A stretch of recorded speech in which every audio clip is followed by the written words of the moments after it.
विनेश फोगाट के डिस्क्वालिफिकेशन ने उनके प्रशंसकों को हैरान कर दिया। इस मामले में राजनीतिक पार्टियों के बयान आने शुरू हो गए। वहीं कांग्रेस की सांसद प्रणीति शिंदे ने इस मामले में केंद्र सरकार से हस्तक्षेप करने और विनेश का साथ देने की अपील की। बता दें कि विनेश फोगाट अपना फाइनल मैच खेलने से ठीक पहले वजन के कारण डिस्क्वालीफाई हो गई थी। पीटीआई के मुताबिक कांग्रेस सांसद प्रणीति शिंदे ने कहा, यह बहुत दुख की बात है कि विनेश फोगाट इस स्टेज पर आकर डिस्क्वालीफाई कर गई। कल पूरा देश जश्न मना रहा था, लेकिन आज केवल 100 ग्राम के लिए वह डिस्क्वालीफाई कर गई। एक व्यक्ति को कई तरह के सिलेक्शन और एलिमिनेशन की प्रक्रिया से गुजरना पड़ता है और जब उन्होंने एक मैच जीता, इस स्थान पर आकर उन्हें डिस्क्वालीफाई कर दिया गया। विनेश फोगाट के डिस्क्वालिफिकेशन ने उनके प्रशंसकों को हैरान कर दिया। अब सवाल यह उठ रहा है कि क्या रेसलर विनेश फोगाट को सिल्वर मेडल मिल सकता है? आखिर उन्होंने पहला मुकाबला तो जीता ही था, भले ही वो 100 ग्राम वजन ज्यादा पाए जाने पर फाइनल मुकाबले से बाहर हो गई हूं, मगर उनका पिछला जीता हुआ मेडल तो मिलना ही चाहिए। कुछ ऐसा ही सवाल सोशल मीडिया पर भी पूरा देश पूछ रहा है। विनेश ने इसके लिए अंतरराष्ट्रीय खेल पंचाट न्यायालय यानी court of arbitration for sports CAS का दरवाजा खटखटाया है। कोर्ट ने भी उनकी अपील मंजूर कर ली है। विनेश ने अपनी अपील में संयुक्त रूप से सिल्वर मेडल से सम्मानित किए जाने का अनुरोध किया है। इससे विनेश के सिल्वर पाने की उम्मीद लगाने वालों के लिए एक किरण दिखाई दे रही है। आइए जानते हैं कि क्या है खेल पंचाट न्यायालय, इसके नियम क्या हैं और इसका फैसला बाध्यकारी होगा। क्योंकि विनेश की पूरी लड़ाई अब गोल्ड से हटकर सिल्वर पर आ गई है।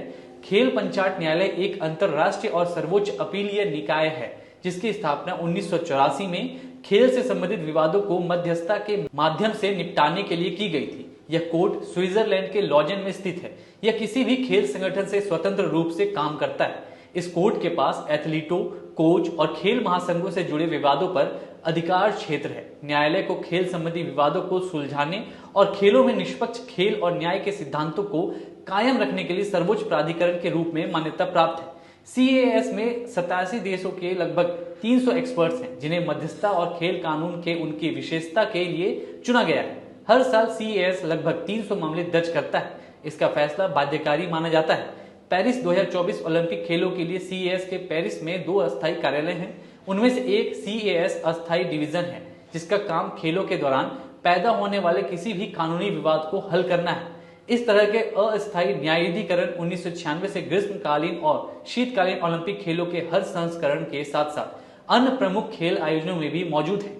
रिपोर्टों के अनुसार पेरिस बार ने पेरिस में CAS के तदर्थ डिवीजन के समक्ष फोगाट का प्रतिनिधित्व करने के लिए हरीश साल्वे समेत 4 एडवोकेट मुहैया कराए हैं, जिसकी सुनवाई आज से शुरू होनी है। हालांकि इस मामले में फैसला आने में कुछ समय लग सकता है। बताया जा रहा है कि फोगाट ने अपने एडवोकेट के माध्यम से यह तर्क दिया है कि क्वार्टर फाइनल और सेमीफाइनल मुकाबले जब उन्होंने जीत लिए थे तो दूसरे दिन के फाइनल मुकाबले के आधार पर उन्हें सिल्वर मेडल से क्यों वंचित किया जा रहा है।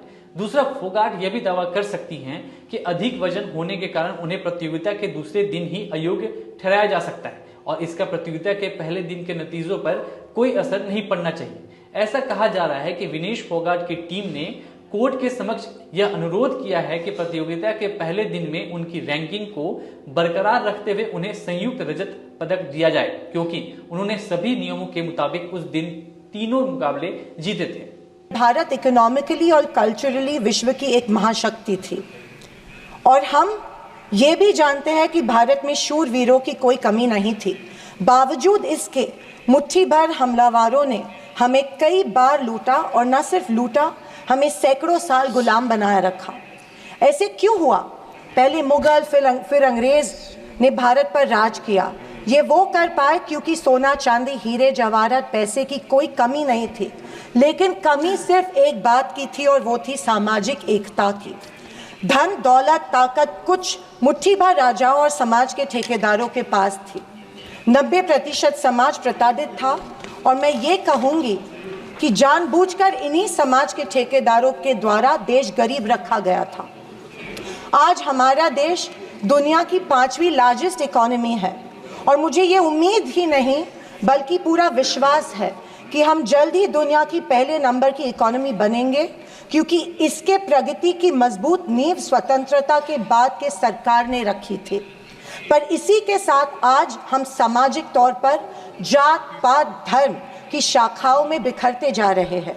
कमज़ोर होते जा रहे हैं, फाइनेंशियल इनइक्वालिटीज़ बढ़ती जा रही है, पैसा और सत्ता कुछ चंद ठेकेदारों के पास संचित हो रहा है, या मैं ये कहूँगी कि सत्ता की लालसा में ऐसा करवाया जानबूझ के जा रहा है। मेरी ये सब बातें कहने का तात्पर्य यही है कि समाज की प्रगति सिर्फ मजबूत इकोनॉमी से ही नहीं, समाज की एकता में है और हमें इतिहास में हुई गलतियों को दोहराने से बचना चाहिए। बीजेपी पिछले एक दशक से सत्ता में है, पर इनके मुताबिक आज भी हिंदू खतरे में है। क्या ये हकीकत है या फिर बीजेपी हिंदुओं को इस डर में रखकर अपनी राजनीति चमका रही है? आप बताएं, जो संस्कृति हजारों साल गुलामी के जंजीर में जकड़ी पड़ी है, रहने के बावजूद जिंदा है, जिंदा ही नहीं सारे विश्व में अपना डंका बजा रही है, वो खतरे में कैसे आ सकती है? पर फिर सोचने पर मुझे महसूस होता है कि बीजेपी और उनकी नीतियां की वजह से हिंदू खतरे में है। एक नदी के बहाव की तरह बहती चली आ रही हमारी हिंदू संस्कृति है। सामने आने वाले हर कट्टरता के पहाड़ों को काटते हुए, हर पत्थर के सेंध लगाते हुए वो बह रही है। उसके बहाव को ना कोई तलवार काट सकती है, ना ही कोई पहाड़ रोक सकता है। पर आज दुर्भाग्यवश उसी नदी के बहाव रोककर कट्टरता में ढालने की कोशिश की जा रही है, और मैं समझती हूँ कि यही भारतीय संस्कृति के पतन का कारण बन सकता है। अध्यक्ष महोदय, डॉक्टर बाबा साहेब अम्बेडकर ने बनाए गए संविधान के बदौलत पिछड़े और दलित वर्ग को आरक्षण के जरिए समाज में स्थान और सम्मान मिला, पर आज वह आरक्षण भी इनके नजरों में खटक रहा है। इसीलिए सभी सरकारी और निम्न सरकारी कंपनीज का प्राइवेटाइजेशन करके इनडायरेक्टली आरक्षण खत्म करने का षड्यंत्र बीजेपी कर रही है। स्पीकर सर, इनके मुताबिक गए 2014 के पहले कोई भी अच्छा काम देश में नहीं हुआ, और कुछ महानुभावों के मुताबिक देश आज़ाद ही 2014 में हुआ।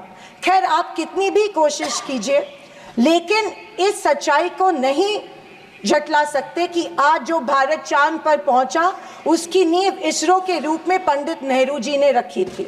2014 से बीजेपी अपने झूठे प्रोपेगेंडा से कांग्रेस की लेगेसी को मिटाने की पुरजोर कोशिश कर रही है, पर इनकी लाखों नॉन बायोलॉजिकल कोशिश के बावजूद दुनिया इस देश को नेहरू गांधी का देश ही मानेगी। ये दुनिया की किसी भी कोने में जब जाते हैं तो इनको गांधी जी के प्रतिमा के सामने ही नतमस्तक होना पड़ता है। ऐसी सरकार और ऐसे वित्त मंत्री से हम क्या उम्मीद करें जो प्याज के बढ़ते दाम के सवाल पर कहती है कि दाम बढ़ते हो तो बढ़ने दो, मैं प्याज नहीं खाती। स्कूल कॉलेज के फीस बढ़ते हैं तो बढ़ने दो, हम शिक्षा नहीं भक्त बढ़ाते हैं। पर फिर भी जनता की प्रतिनिधि होने के नाते मेरा दायित्व है कि मैं लोगों के प्रश्न इस सदन में समक्ष पेश करूं। अध्यक्ष महोदय, पंतप्रधान किसान सम्मान योजना के बारे में मैं बोलना चाहती हूँ। पंतप्रधान किसान योजना के माध्यम से किसानों को सालाना 6,000 रुपये दिए जाते हैं। 2,000 रुपये 3 इंस्टॉलमेंट्स में दिए जाते हैं। 2,000 रुपये दिए जाते हैं, लेकिन 18% फर्टिलाइजर्स के सैक पे उनको जीएसटी के माध्यम से देना पड़ता है। एक किसान एक साल में कम से कम 1 लाख के फर्टिलाइजर खरीदता है, तो आप 6,000 रुपये देते हो लेकिन 18,000 उनसे लेते हो। ये किस तरह की नाइंसाफी हुई उस किसान पे? आप मजाक उड़ा रहे हो उस किसान का। 6,000 रुपये देते, 18,000 रुपये जीएसटी के माध्यम से लेते हो। जब यूपीए की सरकार थी तब फर्टिलाइजर्स और औजारों पे से जीएसटी एग्जेम्प्ट की गई थी। मेरी मांग है कि 2,000 रुपये का जो अमाउंट है, जो 6,000 सालाना मिलते हैं, वो बढ़ा के 12,000 किए जाने चाहिए।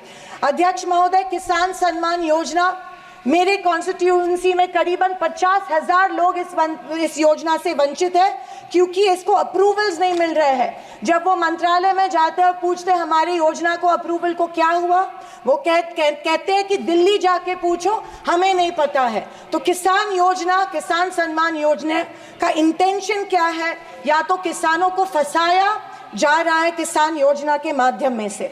अध्यक्ष महोदय, फसल बीमा योजना, महाराष्ट्र में, पश्चिम महाराष्ट्र में शोलापुर, सांगली, सातारा, कोल्हापुर में उड़द दाल और अरहर की दाल यहाँ पे उगाई जाती है, लेकिन फसल बीमा योजना मिलती है सिर्फ बाजरा, मक्का और सोयाबीन के लिए।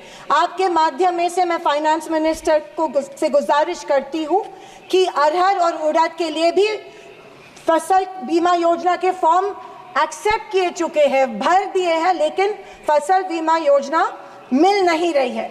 अध्यक्ष महोदय, पंतप्रधान आवास योजना, आदरणीय फाइनेंस मिनिस्टर जी ने कहा कि एडिशनल 3 करोड़ हाउसेज, घर यहाँ पे इंक्रीज करके इस बजट में दे रहे हैं, लेकिन पंतप्रधान आवास योजना का टारगेट अभी तक महाराष्ट्र को नहीं मिला है, क्योंकि ये योजना जो है गांवठान जमीन पे घर बांधे जाते हैं, लेकिन असलियत ये है कि गांव में गांवठान जमीन है ही नहीं। जब कलेक्टर के पास जाते हैं तो कहा जाता है कि गांवठान जमीन नहीं है, गायरान जमीन ढूंढ के लाओ, हम आपको पीएम आवास योजना देंगे। अभी गांवठान जमीन लाएंगे कहाँ से? तो आपके माध्यम में से मैं फाइनेंस मिनिस्टर को रिक्वेस्ट करती हूँ कि सारे कलेक्टर्स, डिस्ट्रिक्ट कलेक्टर्स को आदेश दे कि जितनी भी गायरान जमीनें हैं गाँव में, उनको गांवठान करके पंतप्रधान आवास योजना लोगों को लागू की जाए और सारे जो पेंडिंग प्रपोजल्स हैं वो एक्सेप्ट किए जाए। और मेरी आपसे ये गुजारिश है कि 1,40,000 रुपए इस योजना के लिए मिलते हैं, ये बहुत टुटपुंजी है, इसके लिए 2,50,000 दिए जाए पंतप्रधान आवास योजना के लिए। अध्यक्ष महोदय, मुद्रा लोन 2014 में प्राइम मिनिस्टर ने बड़ी एम्बिशियसली मुद्रा लोन की घोषणा की थी। कल फाइनेंस मिनिस्टर ने इसकी जो राशि है 10 लाख से लेके 20 लाख की, लेकिन मुद्रा लोन उस पीरियड में उन्हीं लोगों को मिले जिनकी सिफारिशें बीजेपी के कार्यकर्ताओं ने की थी, जबकि सामान्य आदमी जो है, आम आदमी जो है, उसको ये लोन नहीं मिला था। सिर्फ कुछ चंद लोगों को ये लोन दिया गया था। मेरी ये मांग है कि कोरोना के टाइम पे जो लाभार्थी मुद्रा लोन का कर्ज फेड नहीं पाए, उनके लिए जैसे अपने अदानी अंबानी के लिए कर्जा माफ किया है, वैसे इन लाभार्थियों के लिए भी कर्जा माफ किया जाए, तुरंत माफ किया जाए मुद्रा लोन का जो परत फेड करने का कर्जा है। आदरणीय अध्यक्ष महोदय, माइक्रो फाइनेंस और चिट फंड्स जो दिए जाते हैं हमारे सेल्फ हेल्प ग्रुप्स को, बीड़ी कामगारों को, पावर लूम वर्कर्स को दिए जाते हैं, हमारी काफ़ी सारी महिलाओं को दिए जाते हैं, लेकिन ये माइक्रो फाइनेंस और चिट फंड्स पे के ऊपर रेगुलेटरी अथॉरिटी नहीं होती है, इसीलिए ये बेहिसाब इंटरेस्ट इन लोगों से, गरीब लोगों से लेते हैं। अध्यक्ष महोदय, मुझे इस बात का दुख हो रहा है कि कल के बजट के स्पीच में हमारी अन्न धान्य सुरक्षा योजना जो है, अन्न सुरक्षा योजना जो यूपीए सरकार ने लाई थी, उसके बारे में फाइनेंस मिनिस्टर ने कोई जिक्र नहीं किया। पिछले 10 साल से हमारे देश का जो गरीब है उसको, एपीएल कार्ड धारक को अन्न धान्य योजना का लाभ नहीं मिल रहा है। 10 साल से करोड़ों लोग इस योजना से वंचित रह रहे हैं, भूखे मर रहे हैं, और जैसे शैलजा जी ने कहा था, कुपोषण का प्रमाण जो है हमारी देश में बढ़ रहा है। गरीब लोगों से जानबूझ के एक form, give up subsidy form जानबूझ के भरा जा रहा है, उनको बिना बताए कि अगर ये फॉर्म आप भरेंगे तो आपकी फूड सब्सिडी कट हो जाएंगी। ये जबरदस्ती उनसे ये फॉर्म भरवा रहे हैं ताकि उनको इस योजना, जो कि कांग्रेस की योजना थी, उसका लाभ न मिले, और इसके वजह से ढेर सारे लोग भूखे हमारे देश में मर रहे हैं। मैं फाइनेंस मिनिस्टर से ये गुजारिश करती हूँ कि एपीएल कार्ड धारक को तुरंत इस योजना का लाभ मिला जाए और सारे के सारे जितने भी लोग हैं उनको धान मिला जाए। अध्यक्ष महोदय, कल के स्पीच में आंध्र प्रदेश और बिहार के ऊपर बहुत प्यार जताया गया। मुझे उस बात से कोई कंप्लेंट नहीं है, पर महाराष्ट्र से इतनी नफरत क्यों नहीं महाराष्ट्र की तरफ उतना ही प्यार जताया गया जो बिहार और आंध्र प्रदेश के जताया गया? क्यों? क्योंकि उनको पिछले लोकसभा में कम सीटें मिली, या शायद उनको अंदाज़ा आया कि आने वाले इलेक्शन में उनको वो चुनाव हारने वाले हैं। और आप हमसे जुड़े रहने के लिए सब्सक्राइब करें YouTube पर, फॉलो करें ट्विटर पर और लाइक करें Facebook पर। और ज्यादा जानकारी के लिए आपको टाइप करना होगा सिर्फ न्यूज नशा।